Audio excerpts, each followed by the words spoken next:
दोस्तों, होम्योपैथिक दवाओं को खाने का सबसे अच्छा तरीका होता है कि हम हमेशा खाली पेट इन दवाओं को खाएं। जिन दवाओं को दिन में केवल एक बार खाना है, उन्हें सुबह खाली पेट खा लेना चाहिए। मुंह में अच्छे से कुल्ला करके, गार्गल्स करके मुंह को साफ कर लेना चाहिए और उसके बाद हमें होम्योपैथिक दवाई खा लेना चाहिए। जिन दवाओं को दिन में 2 बार या 3 बार या 4 बार खाना होता है, उन दवाओं को खाली पेट खाने का मतलब होता है कि हम उन दवाओं को खाने के लगभग आधे घंटे पहले या फिर 2 से ढाई घंटे बाद ही खाएं। और उस स्थिति में भी हमारे मुंह में किसी भी वस्तु का, किसी भी चीज का स्वाद नहीं होना चाहिए, ना ही हमारे मुंह में किसी भी चीज की गंध होना चाहिए, जिससे कि ये होम्योपैथिक दवाएं हमारे शरीर पर बहुत अच्छे तरीके से काम कर सकती हैं। नमस्कार दोस्तों, मैं डॉक्टर स्वप्निल सागर जैन निरामय होम्योपैथी के अपने इस YouTube चैनल पर आप सभी का बहुत बहुत स्वागत करता हूं। दोस्तों, आज मैं आपसे बात करने वाला हूं जिंको बाइलोबा के बारे में।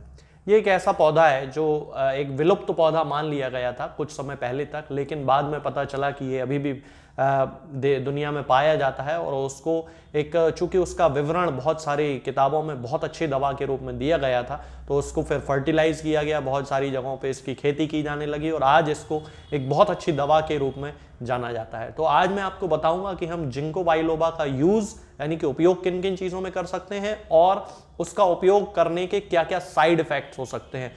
ये जानना बहुत ज्यादा जरूरी है दोस्तों। जिंको बाइलोबा को हर व्यक्ति को यूज नहीं करना चाहिए, तो इस वीडियो में मैं आज आपको वही जानकारी दूंगा कि इसके क्या साइड इफेक्ट्स हो सकते हैं। तो दोस्तों, यदि हम इसके उपयोग के बारे में बात करें तो इसका सबसे ज्यादा उपयोग किया जाता है आंखों के बीमारियों में। जैसे कि सबसे प्रमुख जो इसका उपयोग है वो ग्लूकोमा के केसेस में किया जाता है। ग्लूकोमा एक ऐसी बीमारी होती है जिसमें आंख के अंदर का प्रेशर बढ़ने के कारण, दबाव बढ़ जाने के कारण व्यक्ति की जो देखने की क्षमता होती है वो प्रभावित होती है और उसको धीरे धीरे दिखाई देना बंद हो जाता है। उस कंडीशन में हम जिंको बाइलोबा के मदर टिंचर की 5-5 बूंद दिन में 3 बार आधे कप या 1 कप पानी में मिला के पी सकते हैं। इसका जो अगला उपयोग है दोस्तों वो टिनिटस के केस में किया जाता है। टिनिटस वो बीमारी जिसमें कि कानों में घंटी जैसी आवाज सुनाई देती है, विसिल जैसी आवाज सुनाई देती है, चिरपिंग साउंड आता है, पक्षियों जैसी आवाजें सुनाई देती हैं। उन सारी कंडीशंस में जिंको बाइलोबा के एक्सट्रैक्ट का यानी कि मदर टिंचर का उपयोग किया जाता है और बहुत सारी स्टडी इस पे की गई हैं और बहुत अच्छे रिजल्ट इसके देखने को मिलते हैं। इसकी टिनिटस के केसेस में 10-10 बूंद सुबह और शाम आधे कप या 1 कप पानी में मिला के इसके मदर टिंचर की पीने से बहुत अच्छे रिजल्ट देखने को मिलते हैं। इसके साथ में दोस्तों इसका अगला उपयोग किया जाता है एंटी डिप्रेसेंट के रूप में। बहुत सारी स्टडी में यह पाया गया है कि जिन लोगों को मानसिक तनाव की किसी भी प्रकार की कोई समस्या होती है, अवसाद की कोई समस्या होती है, उन लोगों में जिंको बाइलोबा का जो मदर टिंचर होता है वो बहुत अच्छे रिजल्ट देता है। और उस स्थिति में इसके मदर टिंचर की 10 बूंद सुबह और 10 बूंद शाम को आधे कप या 1 कप पानी में मिला के पिलाने से कंटिन्यू 2-3 महीने तक अच्छे रिजल्ट देखने को मिलते हैं। इसके बाद जिन लोगों को मानसिक एकाग्रता की कमी होती है, ऐसे बहुत सारे बच्चे होते हैं, ऐसे बहुत सारे व्यक्ति भी होते हैं बड़ी उम्र के, जिनमें कि attention deficit hyper activity syndrome या डिसऑर्डर की शिकायत होती है, ADHD जिसे कहा जाता है। इन लोगों में attention deficit hyper activity disorder के कारण एकाग्रता नहीं रहती, वो किसी जगह पे एक जगह टिक के काम नहीं कर पाते हैं। तो ऐसे लोगों के लिए ये मदर टिंचर बहुत ज्यादा फायदेमंद होता है और इसके मदर टिंचर की 5-5 बूंद दिन में 3 बार आधे कप या 1 कप पानी में मिला के ADHD के केसेस में देने पर, यानी कि attention deficit hyper activity disorder के केसेस में देने पर बहुत अच्छे रिजल्ट देखने को मिलते हैं। इसके साथ साथ इसका उपयोग दर्द और सूजन को कम करने के लिए भी किया जाता है। जिन लोगों में जोड़ों के दर्द की शिकायत होती है, इन्फ्लेमेशन की शिकायत होती है, खास तौर से आर्थराइटिस के केसेस में, यानी कि गठिया या वात रोग जो होते हैं उनके केसेस में जिंको बाइलोबा का बहुत अच्छा इस्तेमाल किया जाता है। और जिंको बाइलोबा के मदर टिंचर की 5-5 बूंद दिन में 3 बार देने से न केवल दर्द में अंतर मिलता है बल्कि सूजन में भी कमी आती है। इसके साथ में हार्ट के केसेस में यानी कि हृदय संबंधी रोगों के लिए भी जिंको बाइलोबा एक बहुत अच्छी मेडिसिन मानी जाती है। और इसके मदर टिंचर का उपयोग हम लोग, जिन लोगों को हाइपरट्रॉफी ऑफ हार्ट हो जाती है यानी कि जिनके दिल का आकार बड़ा हो जाता है किसी बीमारी के कारण, उन लोगों में यदि जिंको बाइलोबा के मदर टिंचर का उपयोग किया जाता है तो उसमें बहुत अच्छे रिजल्ट देखने को मिलते हैं। हार्ट की मांसपेशियों पे इसका बहुत अच्छा प्रभाव होता है। जिन लोगों को इस तरह की परेशानी होती है उनको जिंको बाइलोबा के मदर टिंचर की 5-5 बूंद दिन में 3 बार आधे कप या 1 कप पानी में मिला के पिलाना चाहिए। हार्ट पे इसकी मांसपेशियों पे एक्शन के साथ साथ ये हमारे रक्त प्रवाह को भी बहुत अच्छा बनाता है। जिन लोगों को रक्त के प्रवाह में किसी तरह की कोई परेशानी होती है, जिनके शरीर में ऑक्सीजन की कोई कमी होने लगती है, रक्त प्रवाह में अवरुद्ध हो जाने के कारण यानी कि कमी आ जाने के कारण, उन लोगों में भी जिंको बाइलोबा का मदर टिंचर बहुत ज्यादा हेल्पफुल होता है। इसके साथ साथ ही दोस्तों जिंको बाइलोबा का उपयोग सनस्क्रीन के रूप में भी किया जा सकता है। जिंको बाइलोबा प्राकृतिक रूप से सूर्य की हानिकारक किरणों को हमारे चेहरे से और हमारे शरीर के अंदर जाने से रोकता है। तो इसका एक लोशन बनाना पड़ता है, उससे हमें सनस्क्रीन के रूप में इसके अच्छे रिजल्ट मिलते हैं। उसके बनाने की विधि में आगे के वीडियो में आपको बता दूंगा। तो सनस्क्रीन के रूप में भी इसके मदर टिंचर का उपयोग किया जा सकता है। इसके साथ साथ जिन लोगों के बालों की कोई समस्या होती है, डैंड्रफ की शिकायत होती है, बाल उनके बड़े जल्दी जल्दी सफेद हो जाते हैं, बाल बहुत ज्यादा टूटते हैं, वो लोग नारियल के तेल में इसके मदर टिंचर को मिला के यदि लगाते हैं तो एक लोकल एप्लीकेशन के रूप में उसके बहुत अच्छे रिजल्ट देखने को मिलते हैं। इसके अलावा भी दोस्तों कैंसर, गठिया, इन सब बीमारियों में जिंको बाइलोबा के मदर टिंचर का उपयोग किया जाता है। यदि हम इसकी बात करें कि इसके साइड इफेक्ट क्या होते हैं, तो यहां पे बहुत ज्यादा ध्यान देना जरूरी होता है दोस्तों।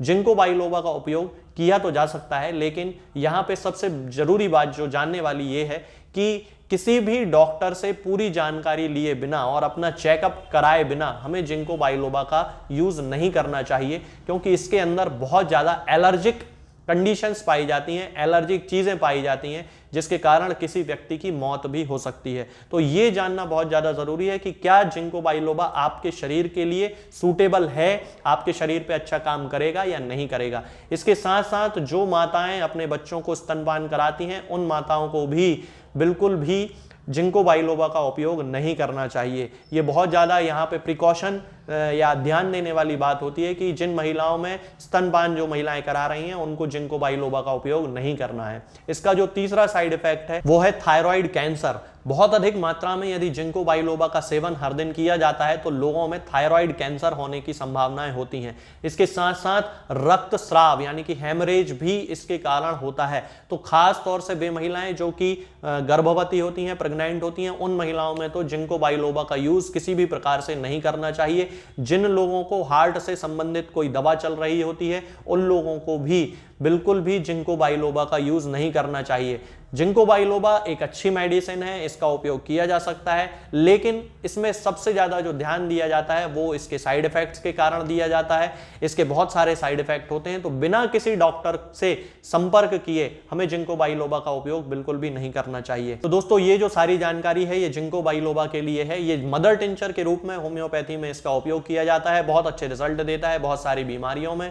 तो आप इसको किसी भी होम्योपैथिक मेडिकल स्टोर से ले सकते हैं, कहीं भी ये दवा आसानी से किसी भी मेडिकल पे होम्योपैथी वाले बड़े आसानी से मिल जाती है, लेकिन बिना डॉक्टर की सलाह के इसका उपयोग ना करें। आज के इस वीडियो में दोस्तों फिलहाल इतना ही। आगे के वीडियोस में मैं आपसे बात करूंगा कुछ नई बीमारियों के बारे में और उनकी होम्योपैथिक दवाओं के बारे में। तब तक के लिए जय हिंद, जय भारत। तो हमें हमेशा ये ध्यान रखना है कि जब भी हम होम्योपैथिक दवा खाएं हमेशा खाली पेट खाएं और हमारे मुंह में किसी भी चीज का स्वाद या किसी भी चीज की स्मेल ना हो। अब बहुत सारे लोग ये सोचते हैं कि हम कच्चा प्याज खा सकते हैं या अदरक खा सकते हैं या हींग खा सकते हैं या इलायची खा सकते हैं या नहीं। बिल्कुल आप इन चीजों का इस्तेमाल कर सकते हैं। होम्योपैथिक दवाओं को खाते समय आप इन सभी चीजों को बड़ी आसानी से खा सकते हैं। बस याद ये रखना है कि जब भी आप होम्योपैथिक दवा खाएं इनमें से किसी भी वस्तु का, किसी भी चीज का स्वाद आपके मुंह में ना हो। यानी कि जब भी आप इन्हें खाएं तो इनके खाने से या तो आधे घंटे पहले होम्योपैथिक दवा खा लें या फिर इन्हें खाने के 2-2.5 घंटे बाद, जब कि आपने मुंह में अच्छे से कुल्ला कर लिया हो, अच्छे से गार्गल्स कर लिए हो, तब इन होम्योपैथिक दवाओं को खाएं। तो आपको हमेशा होम्योपैथी के सबसे अच्छे रिजल्ट देखने को मिलेंगे। लोग गलती यही कर देते हैं कि वो प्याज खाना छोड़ देते हैं, कच्चा प्याज, लहसुन, अदरक, हींग सब खाना छोड़ देते हैं, लेकिन फिर भी उनको मुंह में सफाई ना होने के कारण होम्योपैथिक दवाओं का अच्छा रिजल्ट देखने को नहीं मिलता है। ये होम्योपैथिक दवाएं आपको किसी भी ऑनलाइन फार्मेसी पर या आपके घर के नजदीक किसी भी होम्योपैथिक मेडिकल स्टोर पर बड़ी ही आसानी से उपलब्ध हो जाएंगी। ये दवाएं हर होम्योपैथिक फार्मेसी पे उपलब्ध होती हैं, हर ऑनलाइन फार्मेसी पर